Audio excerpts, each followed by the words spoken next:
Hey, nerd! Hey, what's up? Did you see Julie? Julie? Julie who? Never mind. What are you doing? Not much, just doing some research here.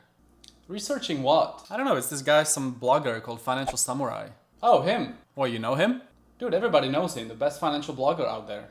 Yeah, I mean, he's got some cool stuff here. Listen to this. What do you think your chances of becoming a millionaire are? Dude, I'm already a millionaire. Yeah, fine, but if you were not? I'm sure you're gonna tell me. Sure I will. I mean, this samurai guy, he breaks it down by age, by race, and education. And? Listen to this. If you have high school only, Asians have a 6% chance of becoming a millionaire. If you're white, you're at 5%, Hispanic 2%, and black at 1%. Okay, so pretty low for everybody across the board, yeah? Yes, but once you start getting degrees, the stats really change. How? With a bachelor's degree, for instance, the Asians move up to 16%, whites to 18%, Hispanic are at 4%, and black at 3%.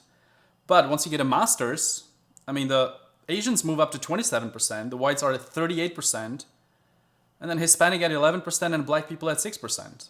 Wow, okay. Asians are really killing it. Is it like Hassan Minaj type of art performance? Very funny. I mean, Hassan's actually the underachiever. It's his sister that's killing it. Fine, you're saying that Asians and whites have a much better chance of becoming a millionaire than Hispanic and black people, yeah? Precisely. And that's not all. I mean, look at the statistics by age here. This chart here shows you, for Asians and whites, the chances of making it to a millionaire keep going higher. Yeah, but that makes sense. I mean, your house appreciates, your investments, 401k, and the rest. Okay, but look at the chart. For Hispanic and black people, it stops really quickly. Where is this guy getting his numbers? The Federal Reserve. Okay, that's credible.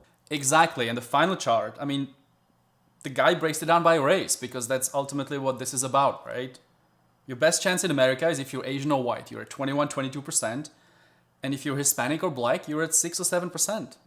Really sucks for the Hispanic and black people. Let me ask you this. When you worked on Wall Street, how many black people did you work with? None? And how many did you have in your bank? 2. Exactly. Yeah, but we're okay, right? Yeah, I mean, you and I, we're fine. But what about them?